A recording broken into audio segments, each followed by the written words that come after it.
जो सिर्फ खुद से कटे और एक से कटे। किससे कटे? एक से कटे।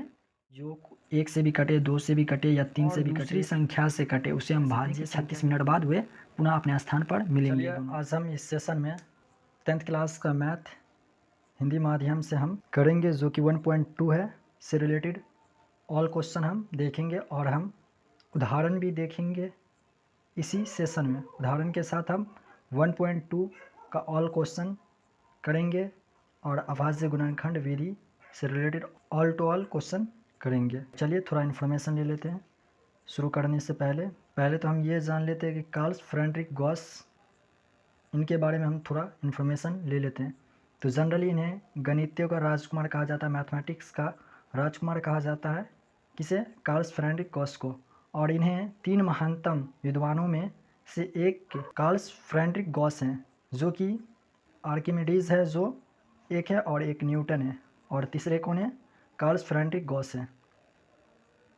और इनका आत्मकथा कौन सा है? इनका कृति कौन सी है? जो आप देख सकते हैं यहाँ, डिस्क्वेंशन अरिथमेटिकी इनकी कृति है। किसकी? कार्ल फ्रेडरिक गॉस की। तो चलिए हम अपने क्वेश्चन पर चलते हैं, देखते हैं अपने क्वेश्चन की तरफ फटाफट, देर ना करते हुए। तो चलिए फर्स्ट क्वेश्चन पर चलते हैं, जो कि उदाहरण नंबर 5 है। उदाहरण नंबर 5 क्या कह रहा है? जनरली उदाहरण नंबर 5 कह रहा है, संख्या 4n पर विचार कीजिए जहां n एक प्राकृतिक संख्या। जांच कीजिए कि क्या n का कोई ऐसा मान है जिनके लिए 4n अंक शून्य पर समाप्त हो। तो चलिए हम चेक करते हैं और जांच करते हैं। तो पहले हम सॉल्व करते हैं इनको, उसके बाद हम क्या देखेंगे? उदाहरण 6 देखेंगे। उदाहरण 6 क्या कह रहा है? संख्याओं 6 और 20 के अभाज्य गुणनखंड विधि से एचसीएफ और एलसीएम ज्ञात कीजिए। तो ये भी हम सॉल्व करेंगे इसी सेशन में। चलिए नेक्स्ट क्वेश्चन क्या कह रहा है? नेक्स्ट क्वेश्चन कह रहा है, जनरली अभाज्य गुणनखंड विधि द्वारा 96 और 404 का एचसीएफ ज्ञात कीजिए, फिर इनका एलसीएम ज्ञात कीजिए। तो इसे भी हम सॉल्व करेंगे इसी सेशन में। 8 नंबर का क्वेश्चन क्या कह रहा है? तो चलिए उदाहरण नंबर 8 क्या कह रहा है?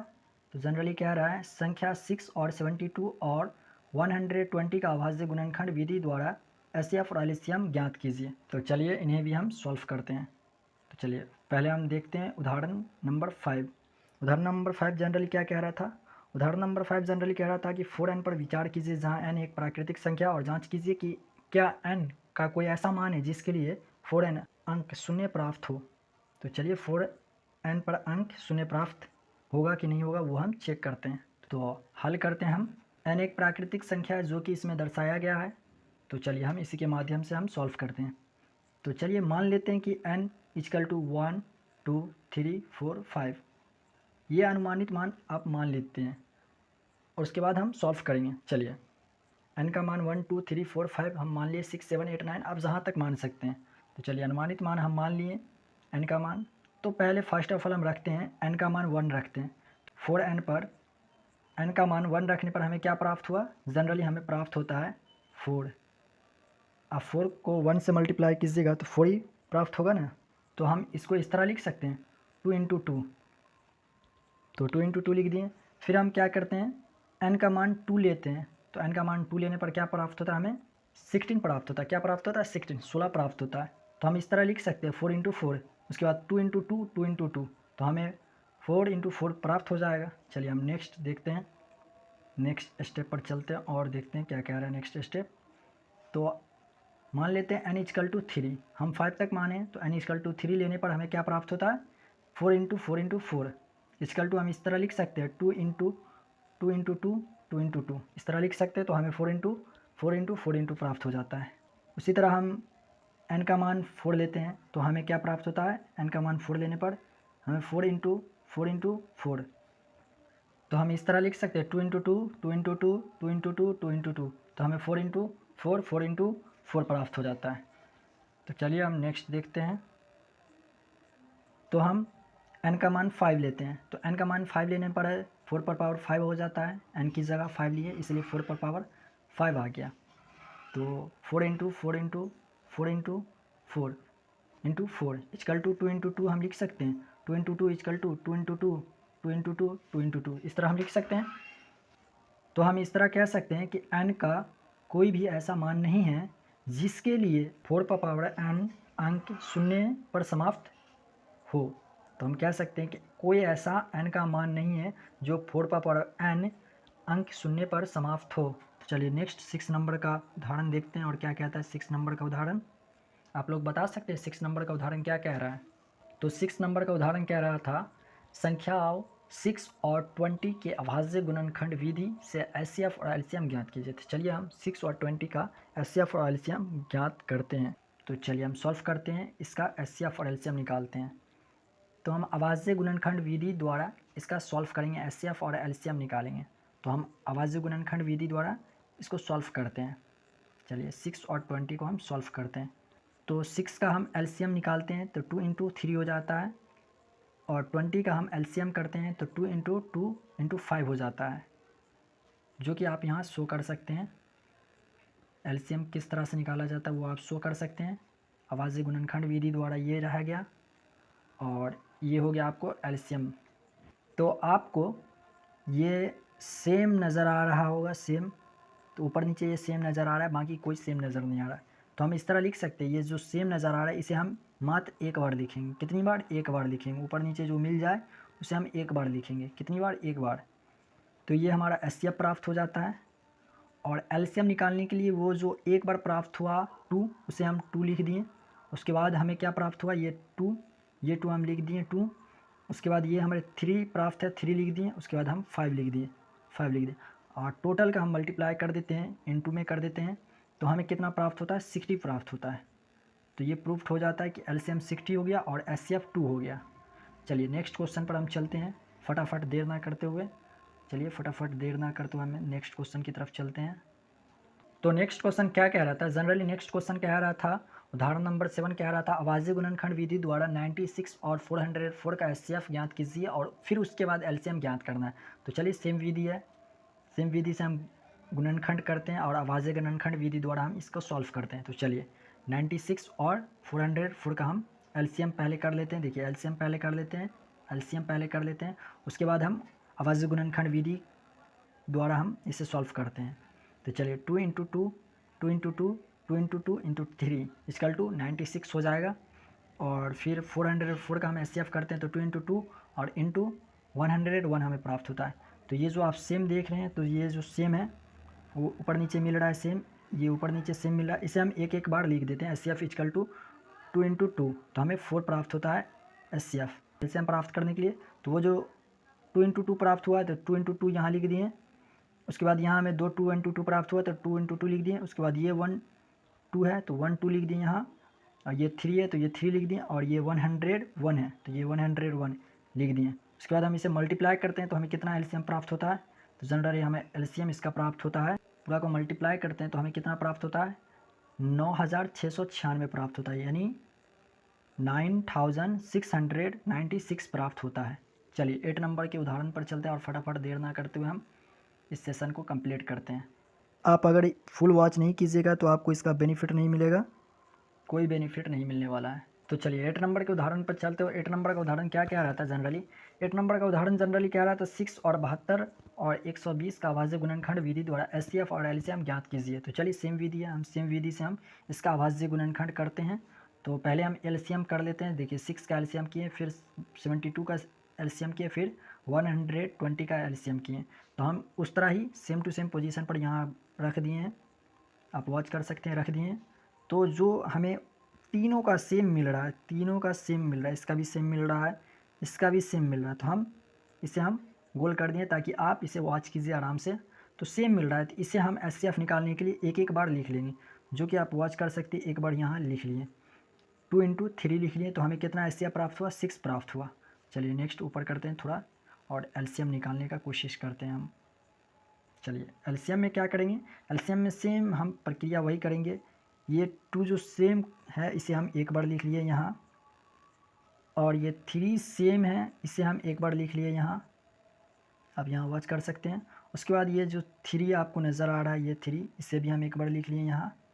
ये 2 और ये 2, ये 2 और 2, तो ये 2 और 2 एक एक बार लिखा गया क्योंकि ये दोनों सेम है। और ये दोनों भी सेम है, इसलिए हम इसे कितनी बार लिखें, एक एक बार लिखें। तो चलिए हम इसे मल्टीप्लाई करते हैं। तो इसे हम मल्टीप्लाई जब करेंगे तो हमें 360 प्राप्त हो जाएगा। कितना प्राप्त हो जाएगा, 360 प्राप्त हो जाएगा। माइंड में ख्याल आ रहा होगा कि हम फिर ये 2 को एक बार यहाँ क्यों नहीं लिए। इसलिए नहीं लिए क्योंकि हमें एचसीएफ ज्ञात करने के लिए हमें तीनों नंबर का सेम मिलना चाहिए। ये तीनों का जब हम एचसीएफ किए तो ये तीनों का सेम मिलेगा, उसके लिए हम एचसीएफ ज्ञात करेंगे, उसके लिए हम लिखेंगे एक एक बार।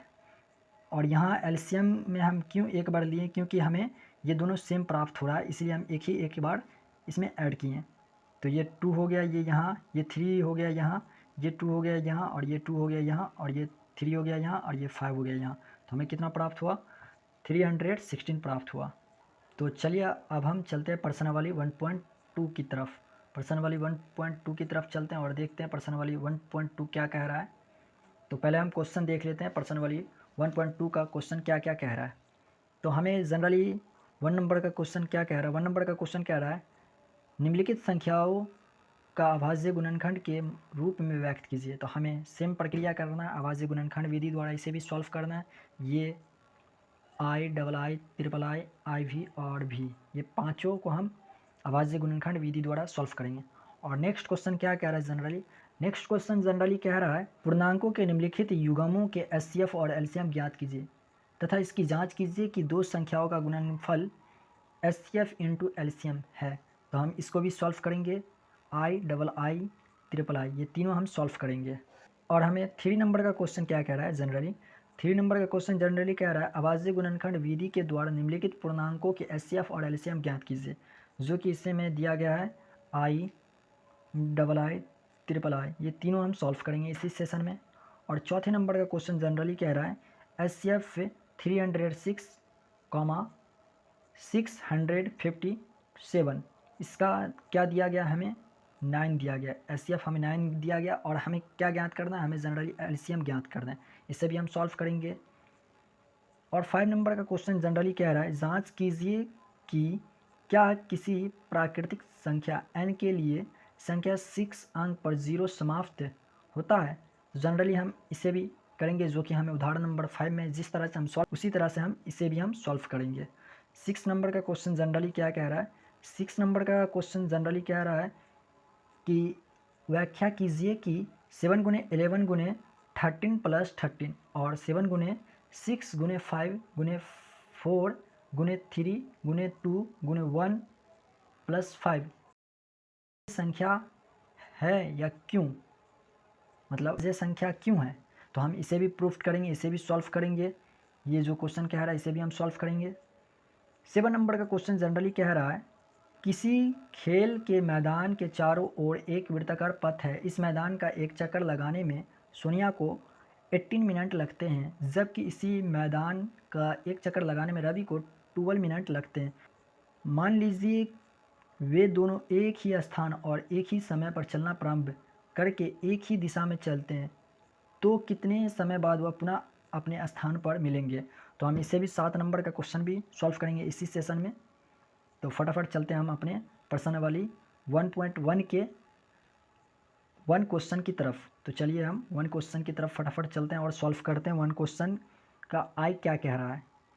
तो चलिए हमें अभाज्य गुणनखंड विधि द्वारा पांचों क्वेश्चन को हम सॉल्व करेंगे इसी सेशन में फटाफट। तो चलिए क्वेश्चन नंबर 1 के हम आई पर आ गए हैं, जो कि 114 का हम अभाज्य गुणनखंड विधि द्वारा एचसीएफ और एलसीएम ज्ञात करेंगे। तो चलिए हम पहले तो आप एलसीएम इस तरह से कर लीजिएगा, इससे आपको आसानी होगा सॉल्व करने में, और उसके बाद आप अभाज्य गुणनखंड विधि के रूप में आप व्यक्त कर दीजिएगा। तो चलिए हम इसका एलसीएम करते हैं। तो हमें 2 इंटू 2 5 इंटू 7 प्राप्त होता है। तो यहाँ डबल 2 है इसलिए 2 पर पावर 2 डाल दिए और इंटू 5 इंटू 7, तो ये हमारा प्रूव्ड हो जाता है। इस तरह से हम इसको प्रूव्ड कर देते हैं। चलिए नेक्स्ट सेकंड डबल आई पर हम चलते हैं। डबल आई क्वेश्चन क्या कह रहा है, तो डबल आई का भी सेम आप प्रक्रिया कीजिएगा। पहले एलसीएम इस तरह से आप ज्ञात कर लीजिएगा, उसके बाद आप अभाज्य गुणनखंड के रूप में व्यक्त कर दीजिएगा, जो कि डबल 2 है इसलिए हम 2 पर पावर 2 लिख दिए और 3 इंटू 13 लिख दिए। तो ये भी प्रूव्ड हमारा हो जाता है। चलिए हम नेक्स्ट क्वेश्चन की तरफ बढ़ते हैं, जो कि हमारा ट्रिपल आई क्या कह रहा है। तो फटाफट देर ना करते हुए हम चलते हैं ट्रिपल आई क्वेश्चन की तरफ। ट्रिपल आई क्वेश्चन का भी हम अभाज्य गुणनखंड विधि द्वारा इसे हम सजाएंगे, उसके रूप में व्यक्त करेंगे, अभाज्य गुणनखंड विधि के रूप में व्यक्त करेंगे। तो चलिए हम इसे भी सॉल्व करते हैं। तो अभाज्य गुणनखंड विधि द्वारा हम इसे सॉल्व करते हैं। तो आप इस तरह से एलसीएम कर लीजिएगा, इससे आपको अभाज्य गुणनखंड विधि के रूप में व्यक्त करने में आपको बहुत ही आसानी होगी, सॉल्व करने में बहुत ही आसान होगा। तो चलिए हम व्यक्त करते हैं। तो हमारा एलसीएम इतना इतना और इतना आता है, जो कि 3 × 3 5 × 5 × 17 आता है। तो हमारे पास डबल 3 है, इसलिए 3 पर पावर 2 लिख दिए, और 5 डबल है इसलिए 5 पर पावर 2 लिख दिए, 17 1 है। तो ये भी प्रूव्ड हो जाता है हमारा अभाज्य गुणनखंड विधि के रूप में हम इसे सजा देते हैं। चलिए नेक्स्ट क्वेश्चन की तरफ चलते हैं फटाफट, देर ना करते हुए। तो चलिए 4 नंबर का भी क्वेश्चन हम सॉल्व करते हैं। तो इसे भी हम अभाज्य गुणनखंड विधि द्वारा सॉल्व करेंगे। तो आपको बार बार मैं बता रहा हूँ कि आप एलसीएम कर लीजिए कहीं पर आराम से, उसे आप अभाज्य गुणनखंड विधि के रूप में आप इसे सजा दीजिए। तो ये भी प्रूव्ड हो जा रहा है मेरा 5 × 7 × 13। तो चलिए नेक्स्ट क्वेश्चन की तरफ चलते हैं, 5 नंबर की तरफ, जो कि मेरा 5 नंबर है 7429, यानी 7429 है। तो इसे हम अभाज्य गुणनखंड विधि के रूप में सजाएंगे। तो आप एलसीएम कर लीजिएगा, इससे आपको बहुत ही बेनिफिट मिलने वाला है। तो आपको सजाने में बहुत ही सॉल्व होगा, आसान होगा। तो इसे हम एलसीएम करके सजा दिए अभाज्य गुणनखंड विधि के रूप में। तो आपको प्राप्त होता है 17 19 एंड 23।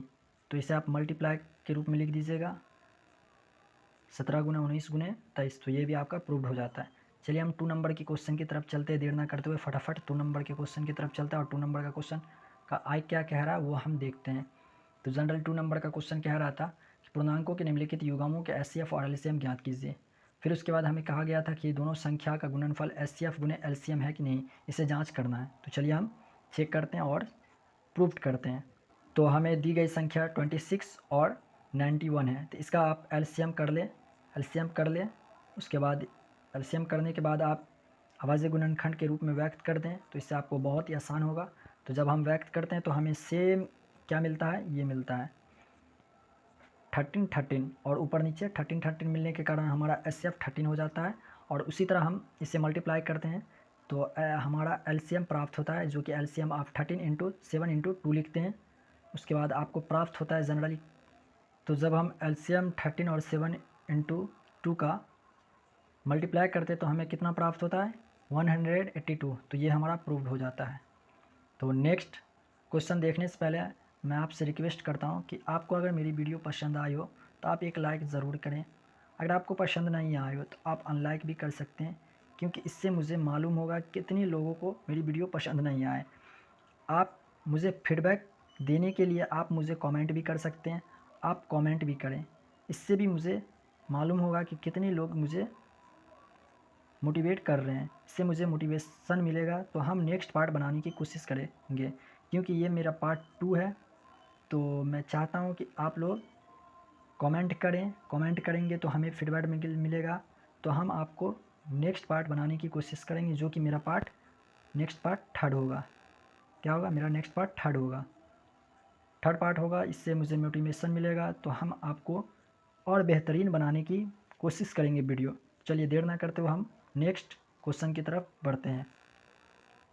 तो हमारा नेक्स्ट क्वेश्चन क्या कह रहा है, जनरली 510 और 92 का हम अभाज्य गुणनखंड के रूप में व्यक्त करेंगे। तो चलिए अभाज्य गुणनखंड विधि द्वारा इसे भी हम सॉल्व करते हैं। तो मेरी रिक्वेस्ट है कि आप पहले एलसीएम कहीं पर कर लें, इससे आपको बहुत ही आसान होगा अभाज्य गुणनखंड विधि के रूप में सजाने में। तो चलिए हम इसे अभाज्य गुणनखंड विधि के रूप में जब सजाते हैं तो हमें क्या क्या प्राप्त होता है वो हम वॉच करते हैं। तो जनरली हमें वो प्राप्त होता है क्या क्या, 2 5 3 17। इसे हम मल्टीप्लाई के रूप में लिख दिए, 2 × 5 × 3 × 17। उसके बाद हमें 92 का कितना प्राप्त होता है, तो जनरली हमें 2 × 2 × 23 प्राप्त होता है। तो जब आप इसे देखिए कि आपका सेम कौन सा है, सेम ये रहा, ऊपर नीचे सेम रहा। ये हमारा एचसीएफ हो गया, क्या हो गया, ये हमारा एचसीएफ हो गया, ये हमारा एचसीएफ हो गया। और एलसीएम निकालने के लिए हम ये सेम है तो इसे एक बार लिख लिए 2। उसके बाद ये मेरा 2 रहा, तो इसे भी हम एक बार लिख लिए 2। उसके बाद ये मेरा 5 रहा, ये मेरा 3 रहा, तो ये 3 हो गया, ये मेरा 5 हो गया, ये मेरा 17 हो गया, तो ये मेरा 17 हो गया, ये मेरा 23 हो गया, 23 हो गया। आप जब इसे मल्टीप्लाई कीजिएगा तो आपको प्राप्त कितना अंक होगा, 23,460 प्राप्त होगा आपको अंक। तो ये भी प्रूव्ड हो जाता है हमारा चलिए नेक्स्ट क्वेश्चन की तरफ देखते हैं। नेक्स्ट क्वेश्चन क्या कह रहा है, तो इसे भी हम आवाज़ी गुणनखंड विधि के रूप में व्यक्त करते हैं। तो हमें कितना प्राप्त होता है, ये हमारा प्राप्त हुआ अंक 2 into 2 into 2 into 2 into 3 into 7, और 54 का हम जब करते हैं एलसीएम तो हमें प्राप्त होता है 2 इंटू 3 इंटू 3 इंटू 3। तो हमें देखना है कि सेम कौन है। सेम ये मेरा रहा 2 ऊपर नीचे 2, यहाँ मेरा सेम रहा 3 ऊपर नीचे 3। तो इसे हम एक बार ये 2 लिख लिए, उसके बाद एक बार ये 3 लिख लिए, तो हमारा एचसीएफ कितना प्राप्त हुआ, 6 प्राप्त हुआ। उसी तरह हम एलसीएम करेंगे, तो एलसीएम में क्या करेंगे, जनरली एलसीएम में हम ये हमें जो प्राप्त हुआ, ये हमें 2 प्राप्त हुआ, तो ये 2 एक बार यहाँ लिख लिए, ये 2 2 2 2 लिख लेते हैं, ये 2 लिख लिए, ये 2 लिख लिए। उसके बाद हम जो 3 एक बार प्राप्त हुआ तो उससे 3 को एक बार लिख लिए, ये भी 3 को लिख लिए यहाँ, और ये भी 3 को लिख लिए यहाँ। उसके बाद हमारा लास्ट बच गया 7, तो 7 लिख लिए। तो हमारा एलसीएम कितना प्राप्त होता है, आप जब इसे मल्टीप्लाई कीजिएगा तो हमारा एलसीएम प्राप्त होगा 3024, यानी 3024 प्राप्त होगा। ये भी हमारा प्रूफ हो जाता है। चलिए नेक्स्ट क्वेश्चन की तरफ देख। नेक्स्ट क्वेश्चन जनरली हमारा क्या कह रहा है वो हम देखते हैं। तो नेक्स्ट क्वेश्चन हमारा कह रहा था, आभाज्य गुणनखंड विधि द्वारा निम्नलिखित पूर्णांकों के एचसीएफ और एलसीएम ज्ञात कीजिए। सेम प्रक्रिया है, आभाज्य गुणनखंड विधि द्वारा हम इसे भी सॉल्व करेंगे। 12, 15 और 21 का आप एलसीएम कर लें, इसे आपको आभाज्य गुणनखंड विधि के रूप में व्यक्त करने में आपको बहुत ही आसान होगा। तो हमने आभाज्य गुणनखंड विधि के रूप में व्यक्त कर दिए। तो आप इसमें देखिए सेम कौन है, सेम मेरा ये रहा, ये रहा, ये रहा, तो सेम रहा, तो ये मेरा एचसीएफ हो गया। क्या हो गया, ये एचसीएफ हो गया। और एलसीएम निकालने के लिए क्या करेंगे, एलसीएम निकालने के लिए जो मेरा सेम है उसे हम एक बार ले लेते हैं, अब बाकी अंक को हम ले लेते हैं। तो ये मेरा 3 सेम था, तो 3 को हम यहाँ एक बार ले लिए, क्या किए, एक बार ले लिए। उसके बाद 2 2 ऊपर 2 आपको प्राप्त हुआ, ये 2 प्राप्त हुआ, तो ये 2 ले लिए, 2 इंटू 2, और यहाँ 5 और 7 बच गया, तो 5 एवं 7 ले लिए। तो आप जब इसे मल्टीप्लाई कीजिएगा तो आपको 420 प्राप्त होगा। तो ये भी प्रूफ हो जाता है। चलिए नेक्स्ट क्वेश्चन की तरफ देखते हैं। नेक्स्ट क्वेश्चन, तो डबल आई का भी हम सेम प्रक्रिया करेंगे, आवाज़ गुणनखंड के रूप में व्यक्त करेंगे। तो आप एलसीएम कहीं साइड में कर लीजिएगा, इससे आपको आवाज़ गुणनखंड विधि के रूप में व्यक्त करने में आपको बहुत ही आसानी होगी। तो हम आवाज़ गुणनखंड विधि के रूप में व्यक्त किए, तो आप देख सकते हैं, शो कर सकते हैं। तो चलिए थोड़ा ऊपर ले लेते हैं ताकि आप वॉच कर सकें आराम से। तो जब हम व्यक्त कर लेते हैं तो हमारा 17 का 7, तो 23 का 1 मरतबा में करता है, ये 29 भी 1 मरतबा में करता है।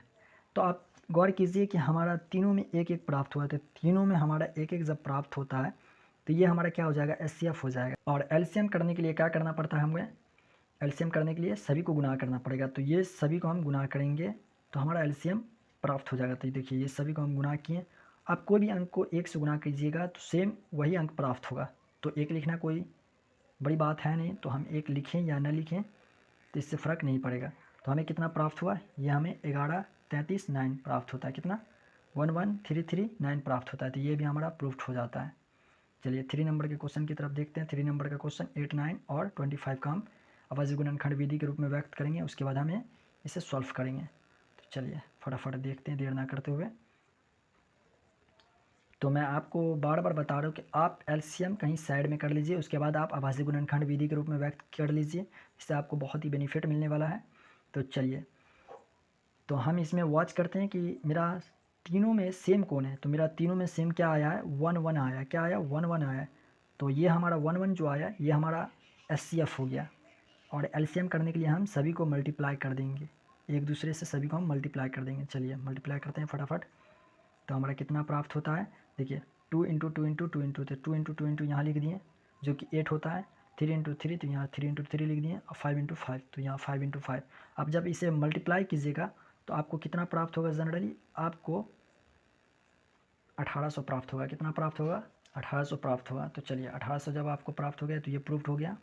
चलिए 4 नंबर की क्वेश्चन की तरफ देखते हैं। 4 नंबर का क्वेश्चन जनरली क्या कह रहा था, तो जनरली 4 नंबर का क्वेश्चन हमें कह रहा था एचसीएफ 306 657 इक्वल टू 9, मतलब एचसीएफ हमें 9 दिया गया, हमें क्या प्राप्त करना है, एलसीएम प्राप्त करना है। तो जनरली ये हमारा एचसीएफ दिया गया है, हमें एलसीएम निकालना है। तो एलसीएम कैसे निकाला जाएगा, तो जनरली हमें एलसीएम मालूम नहीं है। तो चलिए सेम प्रक्रिया करते हैं, आवाज़ गुणनखंड विधि के रूप में हम व्यक्त करते हैं, तो उससे हमें एलसीएम निकल जाएगा। तो जब हम एलसीएम करते हैं अभाज्य गुणनखंड विधि के रूप में व्यक्त करते हैं तो हमें इतना इतना अंक प्राप्त होता है। तो आप सेम जो है उसे आप गोल कर लीजिए, इससे आपको बहुत ही बेनिफिट मिलने वाला है। तो ये हमारा क्या हो जाएगा SCF, तो जो कि हमें मालूम था SCF 9 हो गया। अब हम 3 को 1 मरतबा और 3 को 1 मरतबा लिखते हैं। उसके बाद हम LCM ज्ञात करते हैं। तो LCM ज्ञात करने के लिए 3 को 1 मरतबा लिखते हैं, 3 × 3, ये रहा मेरा 2, तो 2 × ये रहा मेरा 17, ये रहा 73, तो हम लिखते हैं। उसके बाद हम इसे मल्टीप्लाई करते हैं, आप गुना कीजिएगा तो आपको कितना अंक प्राप्त होगा जनरली, तो आपको प्राप्त होगा अंक कितना, तो ये 22, 33, 8 प्राप्त होगा, मतलब 22,338 प्राप्त होगा। चलिए हम 5 नंबर की क्वेश्चन की तरफ बढ़ते हैं। 5 नंबर का क्वेश्चन क्या कह रहा था, तो देर ना करते हुए हम फटाफट 5 नंबर का क्वेश्चन करते हैं। तो जनरली 5 नंबर का क्वेश्चन कह रहा था कि जांच कीजिए कि क्या किसी प्राकृतिक संख्या n के लिए 6n अंक के 0 पर समाप्त हो सकती है। तो सेम क्वेश्चन है, 5 नंबर का आप उदाहरण देख ही चुके हैं, सेम उसी पैटर्न पर यहाँ हम सॉल्व करेंगे। तो चलिए हम n एक प्राकृतिक संख्या है जो कि बुक में दे रखा है, n एक प्राकृतिक संख्या है, तो हम अनुमानित मान लेते हैं कि n = 1 2 3 4 5 6 7, आप जहाँ तक मानना चाहें मान सकते हैं। तो पहले हम n का मान 1 लेते हैं, तो 6 पे पावर n है, तो उसके जगह हम 1 लेते हैं तो हमारा 6 प्राप्त होता है। उसके बाद हम 2 लेते हैं n का मान, तो हम 6 पे पावर 2 लिखते हैं, तो हम मेरा 6 × 6 तो प्राप्त होता है 13 6। उसके बाद हम क्या लेते हैं 6 पे पावर 3 लेते हैं, तो हमें क्या प्राप्त होता है 6 × 6 × 6, तो हमारा प्राप्त होता है 216। उसके बाद हम 4 लेते हैं, तो 4 लेने पर हमें क्या प्राप्त होता है 6 × 6 × 6, तो हमें 1296 प्राप्त होता है। उसके बाद 5 लेते हैं, तो 6 × 6 × 6 × 6, तो हम कह सकते हैं कि n का कोई भी ऐसा मान नहीं है जिसके लिए 6 पे पर n अंक शून्य पर समाप्त हो। तो ये भी हमारा प्रूव्ड हो जाता है, क्या हो जाता है, ये भी हमारा प्रूव्ड हो जाता है कि कोई भी ऐसा अंक है ही नहीं जो 6 पे पावर n की जगह शून्य पर समाप्त हो। चलिए 6 नंबर की क्वेश्चन की तरफ चलते हैं, देर ना करते हुए फटाफट देखते हैं 6 नंबर का क्वेश्चन जनरली क्या कह रहा था। तो जनरली 6 नंबर का क्वेश्चन क्या कह रहा था वो फटाफट हम वॉच करते हैं। जनरली 6 नंबर का क्वेश्चन कह रहा था, व्याख्या कीजिए कि 7 × 11 × 13 + 13 और 7 × 6 × 5 × 4 × 3 × 2 × 1 + 5 भाज्य संख्या क्यों है। तो हमें इसे प्रूफ करना है। चलिए मान लेते हैं कि हम x = हमें दी गई संख्या इतना इतना है, तो हम इस तरह लिख सकते हैं 13 × 7 × 11 + 1, तो हमें इतना प्राप्त हो जाएगा। आप इस तरह से लिखते हैं तो चलिए, तो हम कहते हैं कि दी गई संख्या 13 से भाज्य है। चलिए माना कि y = 7 × 6 × 5 × 4 × 3 × 2 × 1 + 5, तो इस तरह हम लिख सकते हैं। 5 को इंटू में रख के हम लिख सकते हैं 7 × 6 × 4 × 3 × 2 × 1 + 1, इस तरह हम जब लिखते हैं तो हमारा अंक प्राप्त होता है इतना, सेम प्राप्त हो जाएगा। तो हम कह सकते हैं कि अतः यह एक भाज्य संख्या है क्योंकि इसके भी अभाज्य गुणनखंड में 1 को छोड़कर अन्य 2 गुणनखंड आते हैं। तो हम भाज्य संख्या और अभाज्य संख्या में अंतर समझने की कोशिश करते हैं। तो जनरली भाज्य संख्या उसे हम कहते हैं जो खुद से भी कटे, खुद से भी कटे और भी संख्या से कटे, और भी संख्या से कटे, उसे हम भाज्य संख्या कहते हैं। जो खुद से भी कटे और भी संख्या से कटे उसे हम भाज्य संख्या कहते हैं। और अभाज्य संख्या हम किसे कहते हैं, जो सिर्फ क्या, जो सिर्फ खुद से कटे और एक से कटे, किससे कटे, एक से कटे, एक से कटे, उसे हम अभाज्य संख्या कहेंगे। जो खुद से कटे और एक से कटे उसे हम अभाज्य संख्या कहेंगे। और भाज्य संख्या जनरली हम उसे कहेंगे जो खुद से तो कटता ही है, एक से तो कटता ही है, लेकिन किसी और संख्या से भी कटता है, उसे हम भाज्य संख्या कहेंगे, उसे हम भाज्य संख्या कहेंगे। मतलब एक के अलावा भी वो किसी और से कट रहा हो उसे हम भाज्य संख्या कहेंगे। क्या कहेंगे, उसे हम भाज्य संख्या कहेंगे। ठीक, तो आप अगर समझ गए हो तो हम ऊपर चलते हैं, एक बार और हम समझा देते हैं। भाज्य संख्या मीन्स, भाज्य संख्या मीन्स जो एक से भी कटे, दो से भी कटे, या तीन से भी कटे, या चार से भी कटे, या पाँच से भी कटे, या खुद से भी कटे, किसी भी अंक से कटे, एक खुद के अलावा और दूसरी संख्या से कटे उसे हम भाज्य संख्या कहते हैं, जैसे 4, 6, 8, 10 etc। और अभाज्य संख्या वो हो गया जो खुद के अलावा और एक के अलावा कोई भी संख्या से नहीं कटे, उसे हम अभाज्य संख्या कहेंगे। खुद के अलावा और एक के अलावा किसी से ना कटे उसे हम अभाज्य संख्या कहेंगे। Are you understand? आप लोग अगर समझ गए हो तो हम नेक्स्ट की तरफ देखते हैं और नेक्स्ट प्रक्रिया करते हैं, जो कि हमारा 7 नंबर का क्वेश्चन क्या कह रहा था वो हम देखते हैं। लास्ट क्वेश्चन पर हम आ गए हैं। तो हमारा जनरली 7 नंबर का क्वेश्चन कह रहा था, किसी खेल के मैदान के चारों ओर एक वृत्ताकार पथ है। इस मैदान का एक चक्कर लगाने में सोनिया को 18 मिनट लगते हैं, जबकि इसी मैदान का एक चक्कर लगाने में रवि को 12 मिनट लगते हैं। तो मान लीजिए कि वे एक ही स्थान और एक ही समय पर चलना प्रारंभ करते हैं और एक ही दिशा में, तो वह कितने समय बाद पुनः उसी स्थान पर मिलेंगे। तो चलिए हम सॉल्व करते हैं। तो जनरली हमारा सोनिया द्वारा मिनट लिया गया 18 और रवि द्वारा 12, तो ये दोनों का हम अभाज्य गुणनखंड विधि द्वारा सॉल्व करेंगे। आप यहाँ एलसीएम कर लीजिए दोनों का और अभाज्य गुणनखंड विधि के रूप में व्यक्त कर दीजिए। तो जनरली हमारा अभाज्य गुणनखंड विधि करने के बाद हमें सेम प्रक्रिया में मालूम हुआ। तो हमारा ये एचसीएफ कितना हो गया, 6 हो गया। और हम एलसीएम देखते हैं तो हमारा एलसीएम कितना होता है, तो जनरली 2 इंटू 3 इंटू फिर उसके बाद ये 3 रहा या मेरा, ये 2 रहा ये मेरा। तो जब हम इसे मल्टीप्लाई कीजिएगा तो आपको 13/6 प्राप्त होगा। कितना होगा, 13/6, जो कि 36, हम कहते हैं 36। तो हम कह सकते हैं इस तरह से, सोनिया और रवि 36 मिनट बाद पुनः प्रारंभ स्थान पर मिलेंगे। मतलब क्वेश्चन जो कहा है कि कितने समय बाद वे पुनः प्रारंभिक स्थान पर मिलेंगे, तो हम कह सकते हैं कि 36 मिनट बाद वे पुनः अपने स्थान पर मिलेंगे दोनों। तो ये भी हमारा प्रूव्ड हो जाता है।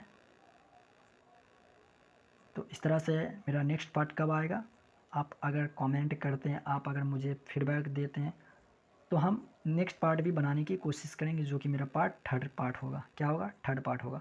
तो यहाँ तक आप लोग आए हैं तो thank you watching this video.